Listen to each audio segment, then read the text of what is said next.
Des milliers de chaînes soi-disant historiques parlent du MG42 et rabâchent toujours les mêmes faits à son sujet. Elle se concentre surtout sur sa cadence de tir élevée, mais passe complètement à côté de l'impact profond qu'il a eu sur les commandants alliés lorsqu'il est apparu durant la guerre, ou de leurs tentatives pour le copier et l'utiliser eux-mêmes. Les Allemands ont introduit un concept totalement nouveau dans le monde, et curieusement, il perdure encore aujourd'hui, plus de 80 ans plus tard, avec exactement la même arme en service. Alors, remontons au tout début pour que tout soit clair.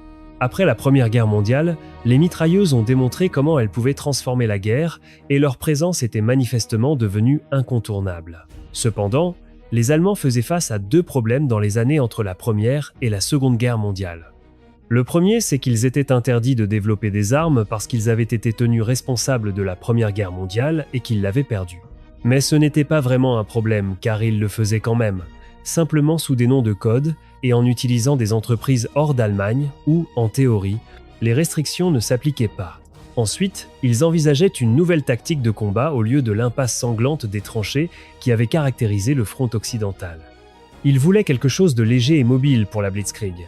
Les anciennes mitrailleuses Maxim refroidies par eau comme la M8 allemande ne correspondaient tout simplement pas à cette vision.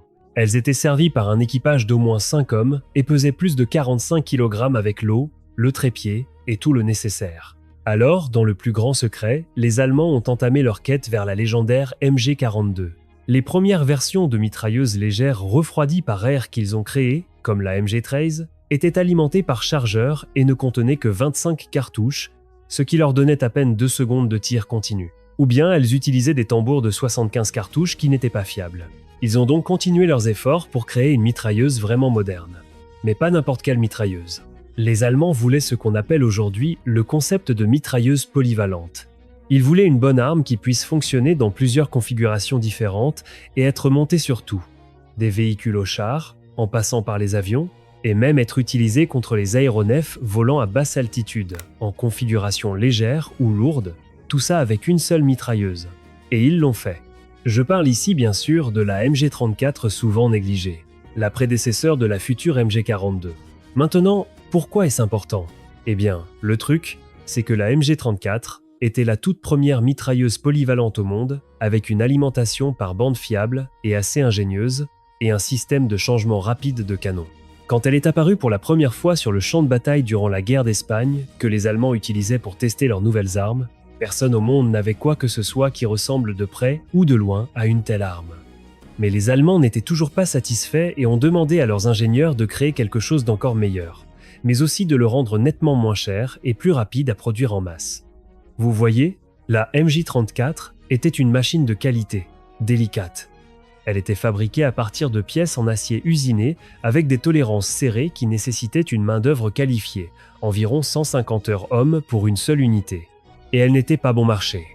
Ces tolérances serrées la rendaient peu fiable sur le terrain dans des conditions sales ou glaciales si elle n'était pas soigneusement entretenue. Mais surtout, le problème était le coût et la facilité de production une fois que la guerre s'était transformée en guerre d'usure, ce qui signifie que l'issue dépendait du camp qui pouvait surproduire l'autre et supporter les pertes au combat plus longtemps. C'était la raison principale de l'introduction d'une autre mitrailleuse révolutionnaire qui a tellement changé le monde. Et vous allez maintenant voir pourquoi. Les ingénieurs allemands ont réellement atteint ces exigences apparemment impossibles et ont créé une mitrailleuse encore meilleure tout en réduisant de moitié le coût et le temps de production. C'est ainsi que la MG42 est née. Tout ce qui pouvait l'être était fabriqué en tôle emboutie, ce qui réduisait considérablement le coût de production. Elle utilisait désormais un mécanisme à court recul avec verrouillage par galet qui permettait une cadence de tir plus élevée. Et grâce à des tolérances plus larges, elle fonctionnait mieux dans des conditions réalistes de combat que sa grande sœur. Donc en gros, la MG42 était bon marché et rapide à produire, robuste, simple, et avait une cadence de tir extrême pour une mitrailleuse, même selon les standards d'aujourd'hui, sans parler de l'époque où elle est apparue durant la Seconde Guerre mondiale. Les meilleures mitrailleuses alliées tiraient environ 600 coups par minute, alors que la MG42 avait au moins le double selon les munitions et la culasse, atteignant souvent 1500 coups par minute. Elle introduisait également un système de changement rapide de canon plus simple et plus rapide. Au lieu de déverrouiller et faire pivoter le boîtier et la crosse, puis d'extraire le canon par l'arrière comme sur la MJ34, la 42 faisait cela par le côté avec un simple loquet qui décrochait le canon, et le servant pouvait le retirer d'une seule main, puis en claquer un nouveau et continuer à tirer. Un tireur bien entraîné avec son assistant pouvait faire cela en environ 4 secondes. Mais l'inconvénient, c'est qu'avec 20 cartouches traversant le canon par seconde, il n'avait que quelques secondes de tir avant de risquer la surchauffe de sa mitrailleuse. Un détail intéressant qu'on pourrait mentionner ici, c'est que la MG34 était la seule mitrailleuse que les Allemands utilisaient dans leurs chars comme mitrailleuse de caisse ou coaxiale, justement à cause de cette différence dans le système de changement de canon.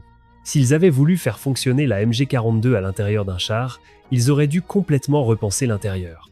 Alors ils ont gardé la 34, la produisant en parallèle jusqu'à la fin de la guerre. Revenons donc à la MG42 et pourquoi les Américains ont essayé de la copier, sans succès. La MG42 est apparue sur le champ de bataille pour la première fois sur le front de l'Est fin 1941, où elle a en fait été testée sur le terrain avant d'être lancée en production de masse. Les Allemands ont apprécié ce qu'ils ont vu sur le terrain. Elle a donc été officiellement adoptée début 1942 et le premier déploiement au combat à grande échelle a eu lieu en Afrique du Nord avec l'Afrika Korps de Rommel. Il n'a pas fallu longtemps avant que des rapports paniqués sur cette nouvelle mitrailleuse allemande supérieure ne commencent à affluer vers les services de renseignement alliés. La 8e armée britannique l'a rencontrée lors des batailles en Afrique du Nord et a immédiatement remarqué ce nouveau son de tir distinctif qui ne ressemblait à rien d'autre que les mitrailleuses de l'époque. La cadence de tir extrêmement élevée en faisait presque un son unique, ce qui a donné naissance à ces surnoms rabâchés comme la scie circulaire d'Hitler et autres. Mais pour les soldats alliés, ce n'était certainement pas quelque chose dont ils riaient quand ils se retrouvaient sous le feu de ce qu'ils appelaient le pistolet à hoquet. Tandis que les soldats allemands étaient plus que satisfaits de leur nouvelle mitrailleuse, les alliés devaient faire des films de propagande pour calmer leurs soldats en infériorité, essayant de tourner en dérision l'efficacité de la MG42 et brossant le tableau d'une arme qui aboie plus qu'elle ne mord. Ils prétendaient que la cadence de tir plus faible des armes alliées était en fait beaucoup plus contrôlable et précise, et donc plus efficace, tandis que les mitrailleuses allemandes gaspillaient soi-disant des munitions et concentraient les balles sur une zone très réduite à cause d'une cadence de tir si élevée. Mais essayez de vendre ça à quelqu'un qui était sous le feu de la MG42, parce que c'était en fait tout le contraire de ce qu'il disait, surtout si elle était utilisée avec le trépied Lafette, dont on parlera plus tard. Alors pendant qu'ils essayaient de calmer et rassurer leurs soldats, les Alliés se démenaient en réalité pour mettre la main sur cette nouvelle arme et la faire fonctionner pour eux. Un problème encore plus grand était que les Allemands organisaient leurs sections complètement différemment. Ils structuraient tout autour de la mitrailleuse pour tirer le meilleur parti de sa puissance de feu. Une section d'infanterie standard de 10 hommes se composait d'une équipe de mitrailleuses de 3 hommes, tireurs, assistants et pourvoyeurs de munitions, un officier et 6 fusiliers avec des fusils Carquatre 20-18. Les fusiliers s'assuraient que l'équipe de mitrailleuses était protégée tandis qu'elle servait de principale source de puissance de feu de la section en défense comme en attaque. Les sections recevaient même un âne ou un cheval avec une charrette pour transporter les munitions, qui n'étaient pas exactement légères, et les Allemands avaient même des caisses à munitions conçues de manière ingénieuse. Contrairement aux caisses à munitions alliées, celles-ci étaient bien pensées, étanches avec des poignées pliantes bien positionnées pour qu'on puisse porter 2 caisses d'une seule main, mais aussi repliées pour économiser de l'espace dans les chars, par exemple. Un seul soldat pouvait, en cas d'urgence, sprinter et revenir avec 4 caisses de 250 cartouches. Essayez de faire ça avec des caisses américaines sans vous briser les jambes. Finalement, des MG42 intacts ont été capturés avec des munitions en Afrique du Nord, en Sicile et sur le front de l'Est, et elles ont été immédiatement envoyées dans des laboratoires alliés pour commencer des tests détaillés. En février 1943, le terrain d'essai d'Aberdeen aux États-Unis disposait désormais de presque tous les détails sur cette arme, et ils étaient fascinés par son avancée technologique. En fait, elle leur a tellement plu qu'ils ont maintenant lancé un programme pour la copier et la faire fonctionner dans leur calibre 30 à 0,6. Cela a conduit à la création du Twin 4, qui était essentiellement ce que les Américains pouvaient construire de plus proche de la MG42 originale, juste rechambrée dans leur calibre. Utiliser ou copier directement les MG42 d'origine ne serait pas très efficace car ils auraient également dû introduire un autre calibre qui aurait compliqué la production et l'approvisionnement pour l'armée américaine. Cependant, dès le départ, des problèmes ont commencé à émerger. Bien que le Twin 4 ait un mécanisme fonctionnant exactement comme la MG42, les ingénieurs américains ont reçu l'ordre d'essayer de réduire légèrement la cadence de tir à environ 800 coups par minute pour être plus contrôlable et ne pas gaspiller autant de munitions. Ils ont donc installé une culasse environ 2 fois plus lourde et un ressort de retour plus rigide, ce qui a introduit de nouveaux problèmes. Le 30-06 fait 7, 62 x 63 mm, alors que la MG42 était chambrée pour la cartouche allemande Mauser 7, 92 x 57 mm. Vous voyez donc que la cartouche américaine fait environ 6 mm de plus avec un calibre légèrement plus petit. Cette différence, apparemment minime, a en fait eu de grandes conséquences en matière d'alimentation et d'extraction pendant le tir. Quand le premier prototype Tevin 4 a été testé, il a échoué presque immédiatement, tirant juste une seule cartouche puis s'enraillant, ne parvenant pas à éjecter la douille usée. Ils l'ont donc dégagé manuellement et ont tiré à nouveau.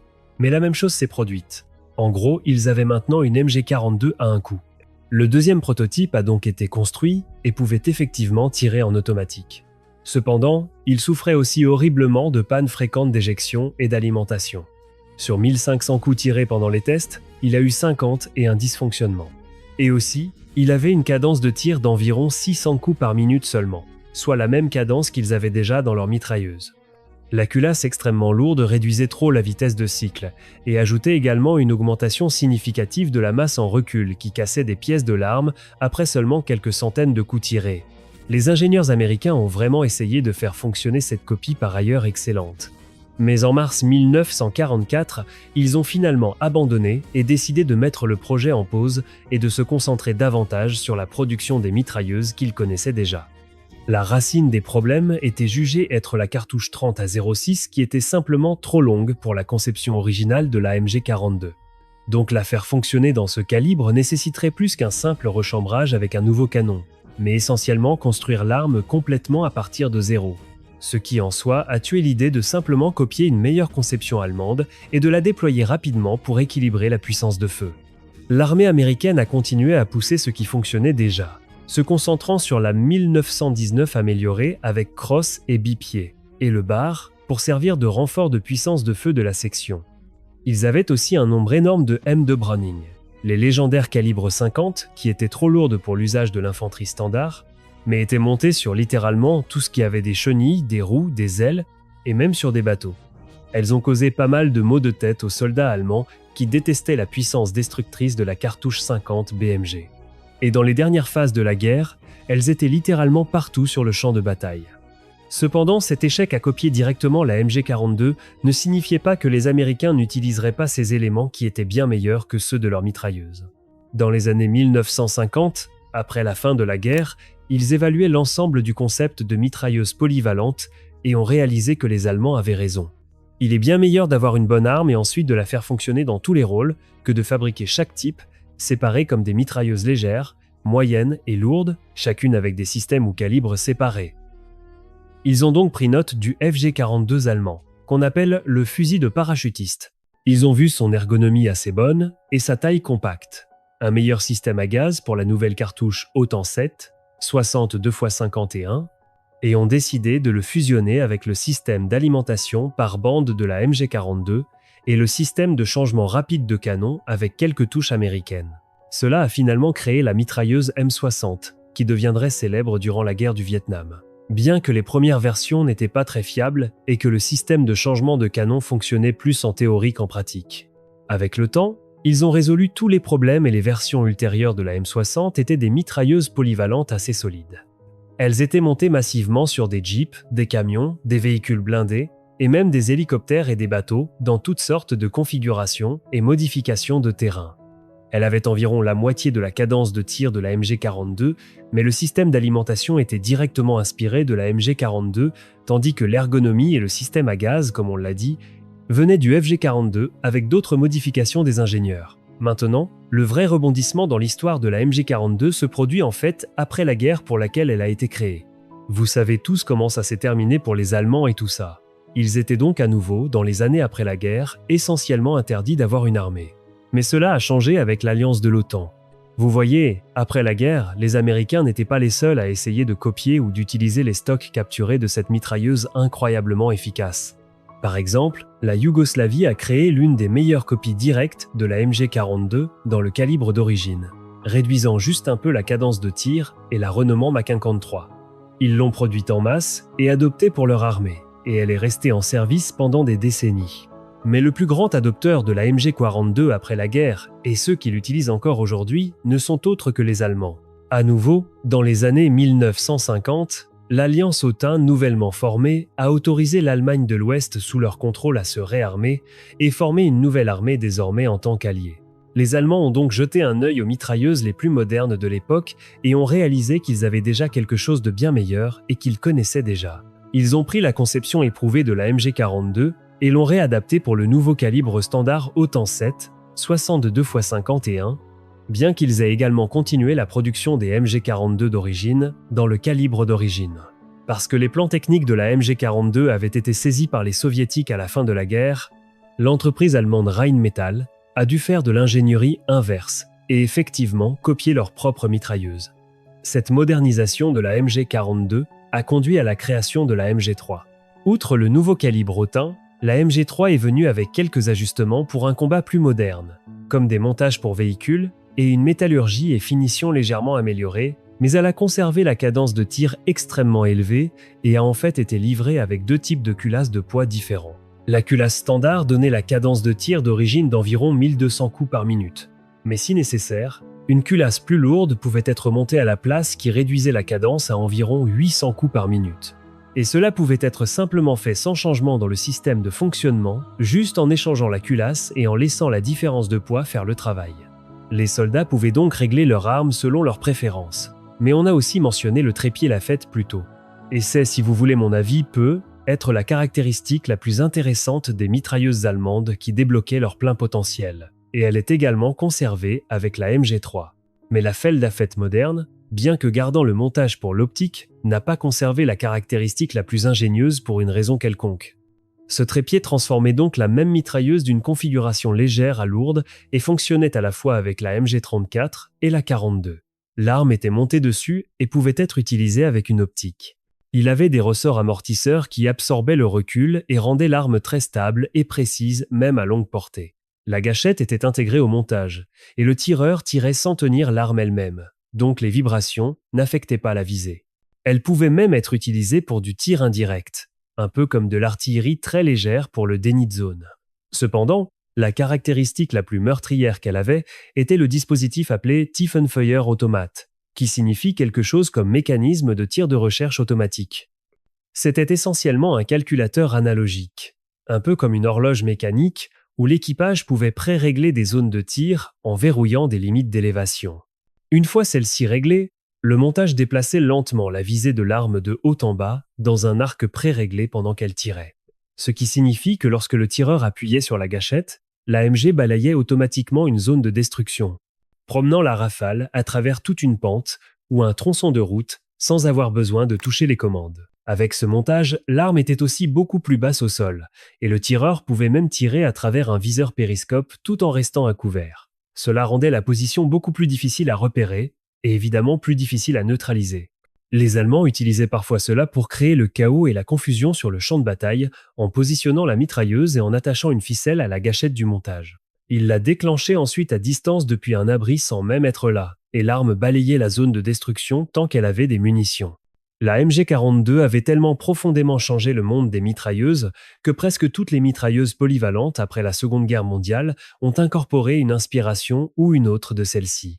La MG3 est aujourd'hui encore en service dans plus de 30 pays, généralement montée sur des chars et des véhicules avec de nouvelles plateformes de contrôle de tir pour vraiment utiliser le plein potentiel de sa cadence de tir élevée. Peut être que lorsque les extraterrestres nous envahiront avec leurs armes laser, nous tirerons encore de longues rafales avec des versions de la MG42.